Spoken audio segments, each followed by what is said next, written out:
Hello friends, दुनिया का नक्शा 21वीं शताब्दी में फिर बदलने जा रहा है। हर नई सेंचुरी में एक नई इक्वेशन आती है, एक एनर्जी की इक्वेशन आती है, एक संबंधों की इक्वेशन आती है और एक आर्थिक इक्वेशंस बनती है जो ब्लॉक्स बनाते हैं और दुनिया का नक्शा टूट जाता है और नई बाउंड्री खिंचती है। ये आर्टिफिशियल मैन मेड जो बाउंड्रीज हैं वो हर सेंचुरी में बदलती है। अमेरिका का बहुत बड़ा रोल, क्योंकि सबसे जिसको आप सुपर पावर कहते हैं, खास तौर से टेक्नोलॉजी में अमेरिका बहुत आगे है, वेपनरी में आगे है, अर्थव्यवस्था में नंबर 1 है। और उसके बार बार हिलाने वाले जो आ रहे हैं, बयान आ रहे हैं, जो डिसीजंस आ रहे हैं, वो प्रभावित करेंगे दुनिया को। एक तरफ अमेरिका, इंडिया को मैं फोकस रखूंगा with special reference to India कि हमारी अर्थव्यवस्था पे, हमारी जियोपॉलिटिक्स पे क्या असर पड़ेगा। अमेरिका, रशिया, इंडिया, चाइना, ये सब कुछ निर्भर करेगा इस बात पर कि इस दौर में ये किस ब्लॉक के साथ जुड़ते हैं।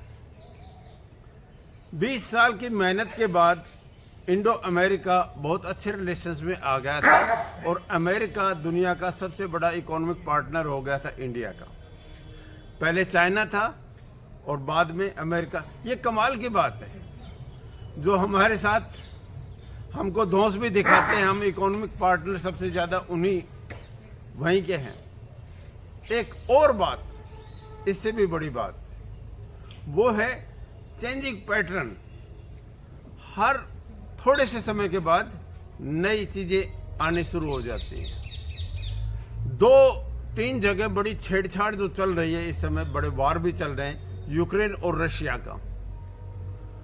NATO, north Atlantic treaty organisation, चारों तरफ से घेरना शुरू कर दिया है। सर्बिया में, पोलैंड में, जो रशिया के आसपास है, वहां पर भी ताकत बढ़ा दी है। दूसरी ओर इजराइल और फिलिस्तीन का मामला है।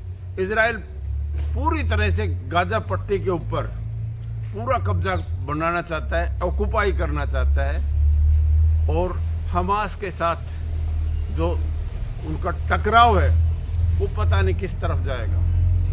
एक एशिया में इस्लामिक स्टेट बड़ी पावरफुल हो गई है, ईरान।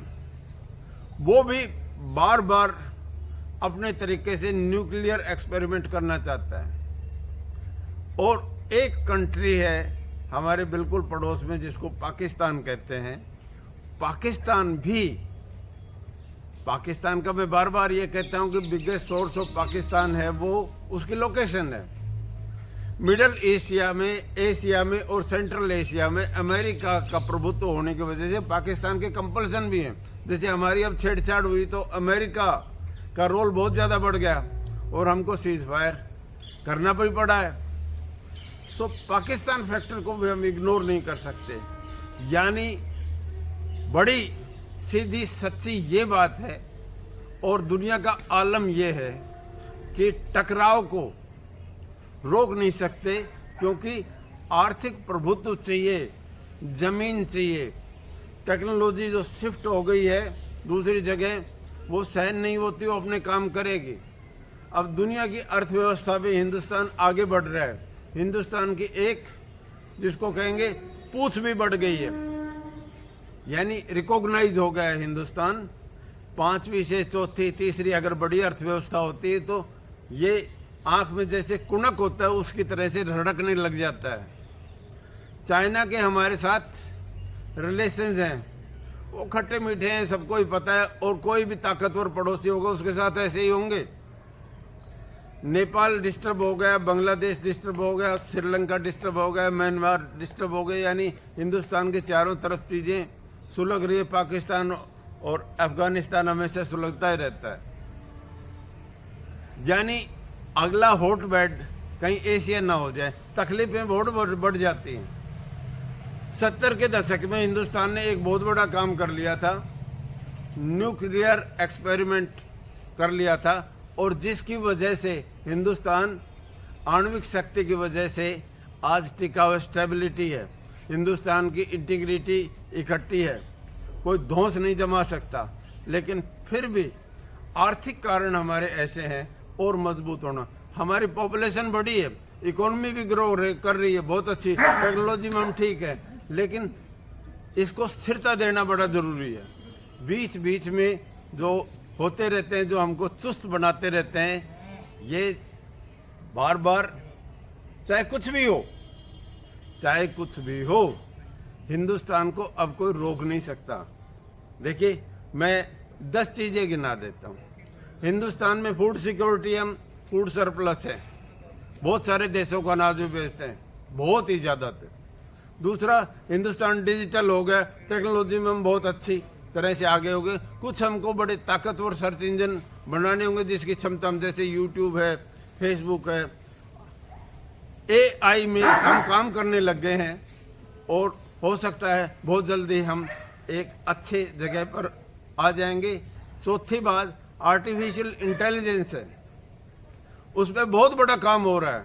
हमारी जो इंडिया की बेंगलुरु, हैदराबाद, चेन्नई, गुड़गांव, नोएडा, पुणे, बहुत सारी ऐसी जगह हैं जो पैरेलल टू सिलिकॉन वैली काम कर रही है। पांचों, हम सीधे माइक्रोचिप बनाने के हमारे कारखाने लग गए हैं। छोटी सी माइक्रोचिप हमने बना भी दी है, विक्रम के नाम से हमने बनाई है, और उसको और रिफाइन करके साल 2 साल में इसमें भी हम अपना स्थान बना लेंगे।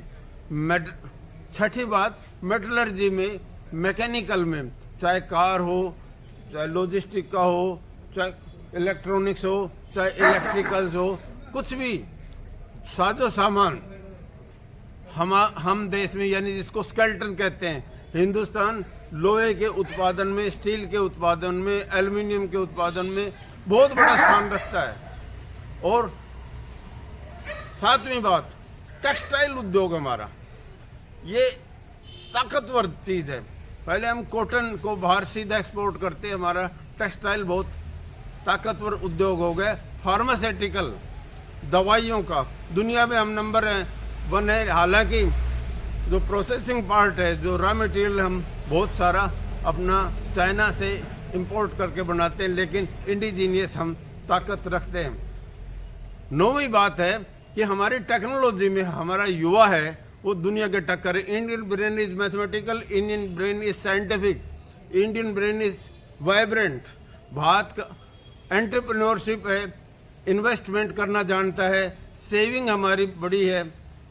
हिंदुस्तान सब कुछ वो रखता है जो एक लीडर को चाहिए। एंटरप्रेन्योरशिप अमेरिका की भी, चाहे नासा हो, चाहे माइक्रोसॉफ्ट हो, कोई बड़ी कंपनी है, उसमें CEO की संख्या देख ले, जो इंटेलिजेंस है, जो जहाँ पर ऑफिस का बैक ऑफिस में जहाँ काम होता है, वहाँ सबसे ज़्यादा इंडियंस ही काम करते हैं। और आज हम सर्विस सेक्टर के साथ जुड़े हैं। हमारी अर्थव्यवस्था में 62% सर्विस सेक्टर से आता है। अब हम प्राइमरी और सेकेंडरी की बजाय टर्सरी एक्टिविटीज़ के साथ जुड़ रहे हैं। और 10वीं बात, सबसे ज़्यादा ताकत की बात है, वो है हमारी अर्थव्यवस्था ग्रो कर रही है। बात तो पैसे है, it is the economy that determines the history, बार बार कही जाती है, पैसे से सारा राज चलता है। 11वीं बात, इंटीग्रिटी। हिंदुस्तान में आज भी नेशनलिटी का एक फाइबर बड़ा ताकतवर है।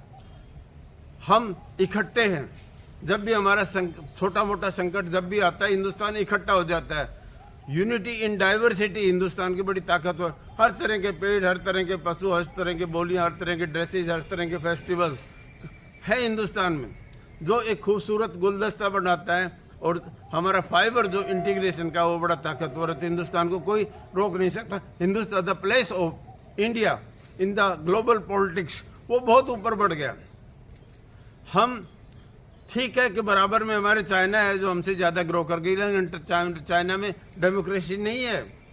कैसा भी हमारा प्रजातंत्र हमको ताकत देता है, ये पार्टिसिपेटरी डेमोक्रेसी है। हमारी स्टेट्स हैं कोऑपरेटिव, फेडरेशन की तरह से काम करती हैं। आप कॉम्पिटिटिव फेडरेशन की एक दूसरे के साथ जैसे प्रतियोगिता हो रही है, यहाँ डिसीजन पंचायत से लेकर म्यूनिसिपल कमेटी तक से लेकर डिस्ट्रिक्ट से लेकर स्टेट से लेकर केंद्र तक, ये सारे के सारे लेयर बाय लेयर ये हायरार्की हमको ताकत देती है। यानी छोटे छोटे स्ट्रीम्स हैं वो बड़ी नदियाँ बनाती है। एशिया में हिंदुस्तान का प्रभुत्व आगे बढ़ता जाएगा। हाँ, हमको अपने पड़ोसियों के साथ बहुत अच्छे संबंध बनाने ही पड़ेंगे, चाहे पाकिस्तान हो, चाहे बांग्लादेश हो, चाहे श्रीलंका हो, चाहे बांग्लादेश हो, चाहे नेपाल हो, चाहे भूटान हो, चाहे चाइना हो। हमको अपने रिलेशन पड़ोसियों के साथ अच्छे बनाने चाहिए। You can change your friends but you can not change your neighbours. आप अपने दोस्तों को बदल सकते हो लेकिन पड़ोसियों को और रिश्तेदारों को बिल्कुल नहीं बदल सकते। हमको ये ध्यान, हमारी अपनी एनर्जी है वो ग्लोबल प्लेयर्स की तरह से रखनी चाहिए। छोटी छोटी बातों के लिए को इग्नोर करना ज़रूरी है। हम G20 हो, हमारा स्थान है कुछ, चाहे ब्रिक्स हो उसमें हमारा स्थान है, चाहे क्वाड हो हमारा स्थान है। यानी आप कुछ भी कर लें लेकिन हिंदुस्तान को अब इग्नोर नहीं कर सकते।